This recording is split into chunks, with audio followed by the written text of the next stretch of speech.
So I'm going to move on to the secret. All right. I've taught this to literally thousands of people, and understanding the secret is really critical. All right. So here's what I want you to do, if you would. Bear with me. I want to actually change the way, a little bit, the way that you think about measuring money. So the classic way of measuring money is whoever has the most money wins. So let's assume, for discussion's sake, that I have $1 million in my IRA. And let's assume, and that's all I have. And let's assume that you have $900,000 outside your IRA, but that's all you have. I have more money than you, right? Because measured in traditional ways, whoever has the most money wins. I have $1 million, you only have $900,000. I have more money than you. But if you think about it, if I want to go out and spend that money and I want to buy goods and services, etc., I have to cash in my IRA, pay taxes on it, and then with whatever's left, use money to buy goods and services. You, on the other hand, may be subject to some capital gains on the appreciation. You don't have to pay taxes on it. So you actually have more purchasing power with your $900,000 than I do with my $1 million. Okay? Is that fair that we're going to use purchasing power as our measure of wealth rather than total dollars? All right. So let's assume that we each have $100,000, and if you want, you can add a zero to this, or even two zeros, because the concept is the same. But let's keep it simple. We each have $100,000 in our IRA. We each have $24,000 outside our IRA. So we each have $124,000 total, measured in total dollars. All right. Now, let's assume, for discussion's sake, that you make a Roth IRA conversion of your $100,000 in your traditional IRA. And that additional $100,000 of income is going to trigger a $24,000 tax. So you write a check to the IRS for $24,000. So you now have $100,000 in a Roth IRA. I have $124,000 because I didn't make a Roth conversion. But let's say I want to go out and buy something. I have to cash in my $124,000. I'm sorry, I have to cash in my $100,000 IRA, and that's going to trigger a $24,000 tax. So my purchasing power is the same as yours. Okay, do you see that? My $124,000 total dollars, I can only buy $100,000 of goods and services. You, with your $100,000 in the Roth IRA, you can buy $100,000 worth of goods and services. So on day one, it is a break even measured in purchasing power. Now, so few, even the so-called guru experts, they don't really get this.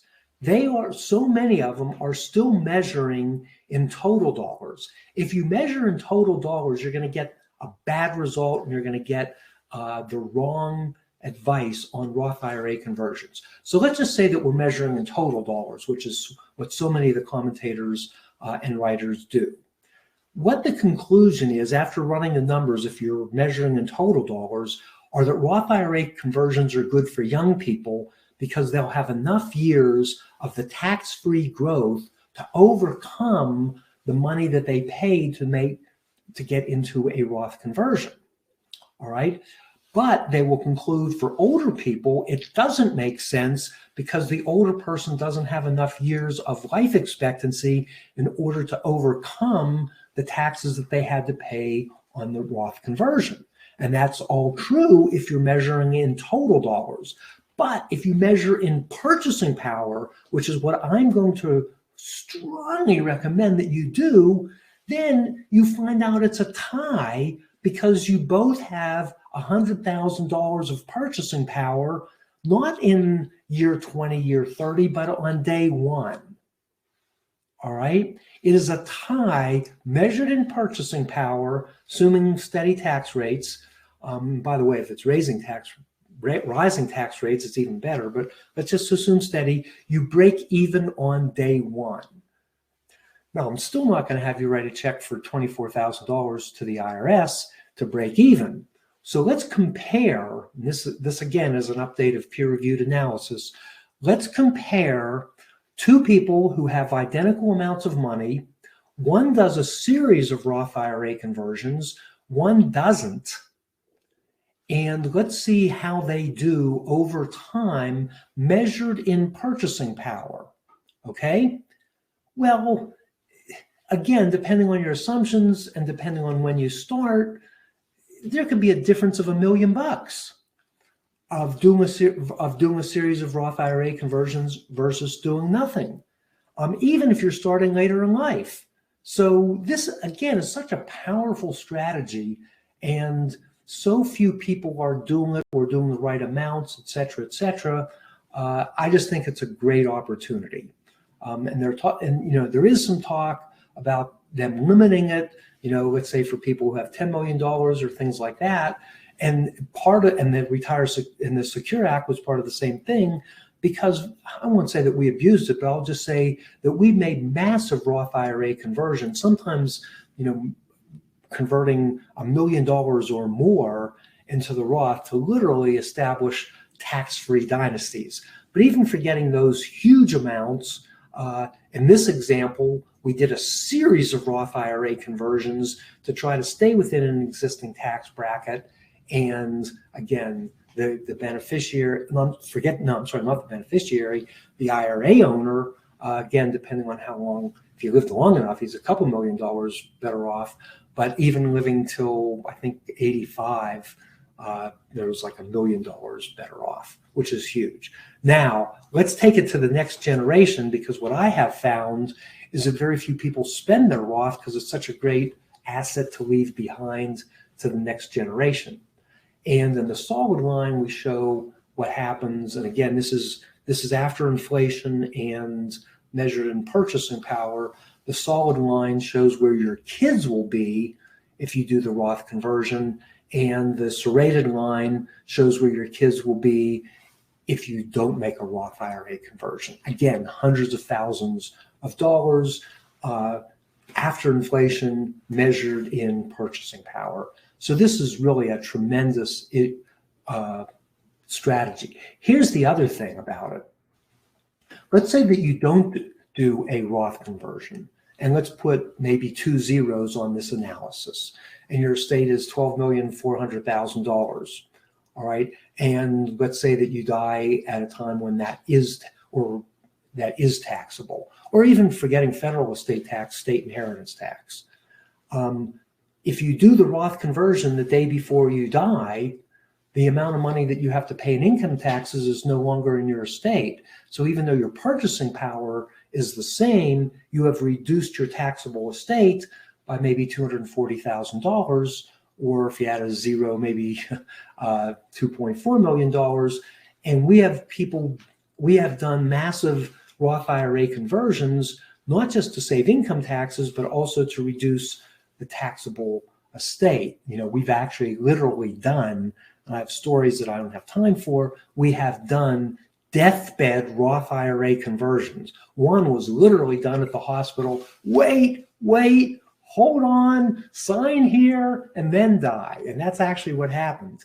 And again, the family was better off by hundreds of thousands of dollars. Of course, it was sad, the guy died, but it was terrific that we could help that family that way. All right, a couple, let's say, considerations. Do you have after-tax dollars to pay for the Roth IRA conversion? All right. Are you headed for higher income in the future with required minimum distributions and Social Security? And here's the other thing that a lot of people don't take into account.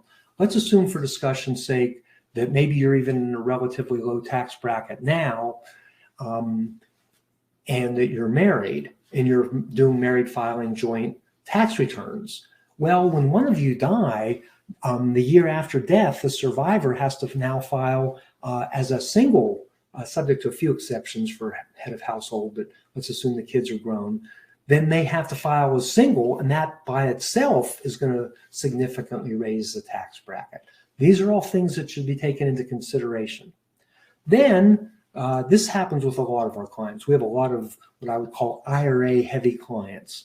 So I sometimes joke our typical client has maybe a couple $1 million or at least $1 million in an IRA, 401k, 403b, Kia, etc., a paid up house, and a Honda and a Toyota. And somebody says, no, I have 2 Toyotas, or somebody says, no, I have a Prius. But it's not all that unusual for us to meet with people who have significant IRAs and not significant after-tax dollars. Sometimes it does make sense to do Roth IRA conversions, even if you don't have the money to pay the tax on the IRA from outside the IRA. Sometimes it just makes sense to take money out of the IRA, which can reduce minimum required distributions and reduce estate problems for your heirs. Sometimes, and this might not pass the stomach test for you, but sometimes, and it does pass the math test for a lot of people because we've done the math, it might make sense to take a home equity loan or a home equity line of credit or a HELOC.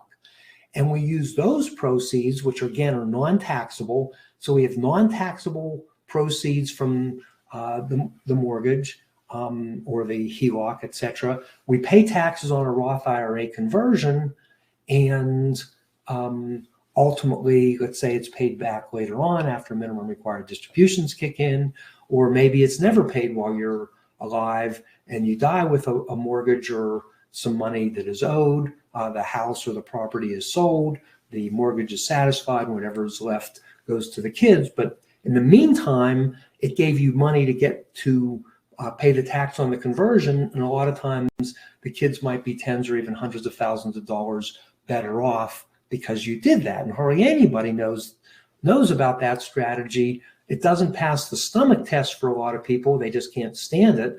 You know, they've spent 30 years paying off their mortgage, it's finally paid off, boom. Now I'm saying, oh, go take a mortgage, make a Roth IRA conversion. Again, for many people, it will pass the math test. On the other hand, if you can't sleep at night, then don't worry about it, just don't do it. I actually wrote an article for Forbes.com entitled "Let Your House Pay for Your Roth IRA Conversion." And again, it very often passes the math test. It might not pass the stomach test. The other thing that you have to do, or you should take into consideration, is what is the impact of a Roth IRA conversion on Medicare. And in our books coming up, we actually have a whole chapter on that specifically. That said, let me mention one particular group of people, although it applies to a lot of people, but up until the pandemic, most of our clients came from Western Pennsylvania, and they tended to be IRA heavy. And one of the groups that I kind of intuitively appealed to were engineers. And I gave a talk to the Westinghouse retiree group, known as the Shore Group, and I gave that talk every year for the last, 20 some years. And these are some smart old engineers. And they probably, more than most people, got it with Roth IRA conversions. And they were pretty up on Roth IRA conversions. But it was almost a religion with those folks that if the Roth IRA conversion bumped up their premium on Medicare Part B, that they wouldn't do the conversion that would bump it over that limit. And that's the way they thought, and it was almost like gospel. Well, I would say it's better to run the numbers and see, and here's the reasoning why it still might be better. Because if you're doing a Roth IRA conversion, and let's say that does bump you into a higher Medicare Part B premium, the Roth IRA will ultimately result in a lowered minimum required distribution, which down the road might reduce your taxable income and will reduce your Medicare Part B. So it's not necessarily an easy call, particularly if you are a long-term player, and sometimes the benefits of the Roth will far exceed the downside of paying some extra Medicare Part B tax or premiums. All right. So that's something to take into consideration. Now, I mentioned earlier in the beginning, actually now before I get to a new strategy, why don't I take a question or two if we have them in the queue right now. So Erica, do we want to take anything else that might relate to the secret or Roth IRA conversion strategies? There are definitely some more Roth IRA conversion strategy questions. So yeah, let's take some. We got a question from Eric, which I thought was kind of interesting. He says, if your income is not a fixed salary and it fluctuates being commission-based, how do you estimate the proper conversion amounts so that you avoid pushing yourself into the next higher tax bracket? So I guess if you have that extra built-in fluctuation in income, how would you do long-term planning? Well, and by the way, this is a very real situation for people in sales, for people who are working on contingencies, a contingency fee type attorney, when it's really hard to predict income.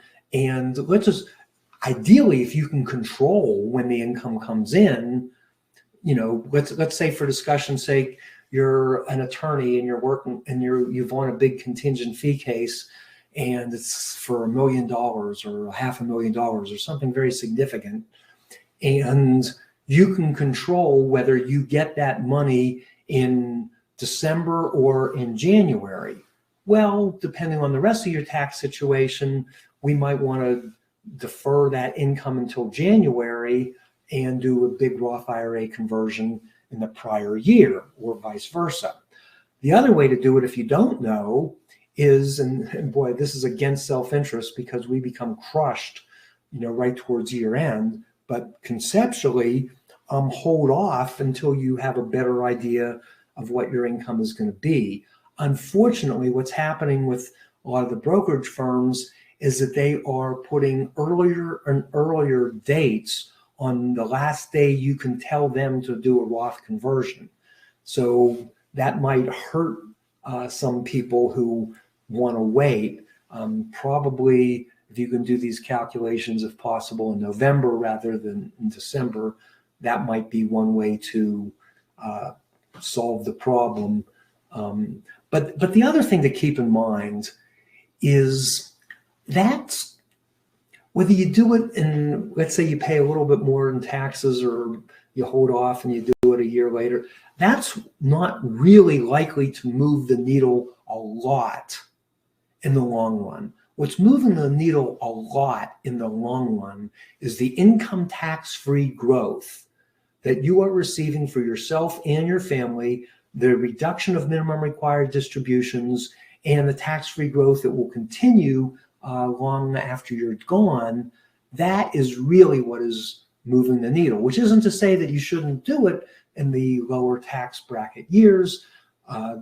Traditionally, if it's more predictable, let's say that you're working and your tax bracket's real high, you don't do it then. Then let's say the plan is to retire, let's say at 66, and when you're 67, you don't have income, you don't from work or from self-employment, you don't have minimum required distributions, you don't have Social Security, your income goes way down.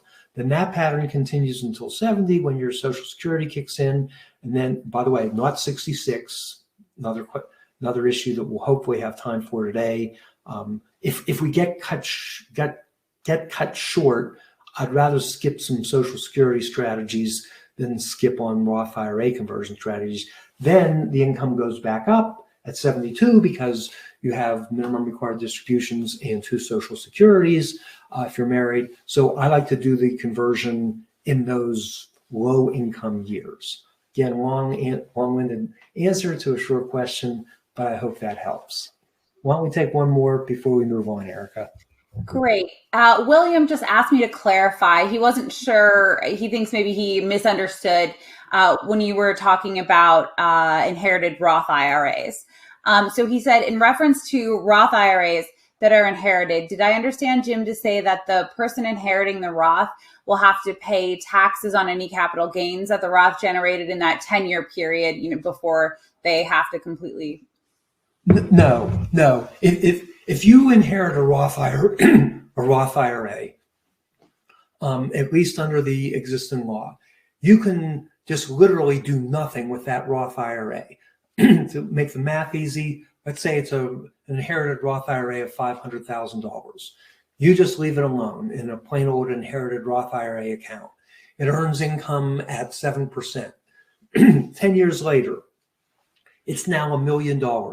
You must distribute that money out of the inherited Roth IRA account into a plain old brokerage account. There is no income tax, not only on the $500,000 that you inherited, the inherited Roth IRA, there's also no income tax on the growth of the $500,000 that was in the inherited, on the inherited Roth IRA. Now, again, and we don't really know this, but there was something, and it came as a surprise to me, and I don't like to spend too much time on the proposed regs because sometimes you get it mixed up into what the law really is, and then the proposed regs, and then they do something different. But the proposed regs are suggesting that you're going to have to take this out, that you can't just do what I just said, which is to wait 10 years. Again, we'll see what the final regs are, but but the law as it stands right now is your beneficiary can wait 10 years, have all that money, including the growth, come out tax-free at the end of the 10 years. Okay, since that was a short one, why don't we take one more? Absolutely. So Marie said, "Hi, Jim. I'm reviewing my IRA to determine which stocks to convert in this month's Roth conversion. One thought with the market down right now is, would it be better to convert the stocks with the greatest current value?" Well, first of all, they don't ring a bell at the top or the bottom. And this has been a big thing. People love to, I mean, if they did ring a bell, obviously you want to convert at the low end. This is really more of an investment question, but this is what I would say. Roth IRA conversions are not a short-term strategy. The vast majority of Roth IRA conversions that I have seen in my career, and I've seen a lot of them since 1998, is that people don't spend them, so they die with them. And then in the old days, people could stretch it over their lifetime. Today, even if you don't meet one of the exceptions, you have to take it out in 10 years. So my point is, so let's say you're 60 or 70 or something like that. Maybe you have a 20 or 30-year life expectancy, then add another 10 years. The point is, this is a very long-term investment, all right? So since it's going to grow income tax-free for a long time, I would prefer that investment be things that have something with a significant upside, even if it comes with volatility. So in the stock versus bond world, I'm going to pick stocks, more volatile, but over a long period of time has a much higher return. In my own portfolio, we have the vast majority of our riskier investments that tend to be more, they have a higher standard deviation, meaning they go up and down more, but in the long term, these types of investments have historically done better. So for example, we have an overweight in our Roth for small companies. We have an overweight or an overweighting in value companies, because again, small and value have historically done better than, let's say, large growth companies. Large growth is probably closer to the S&P, although the S&P has some value too. But anyway, my point is, if you, and I don't worry, oh, the market's down, let's do it. That's not as exciting to me as getting the right categories of money in the Roth. Okay.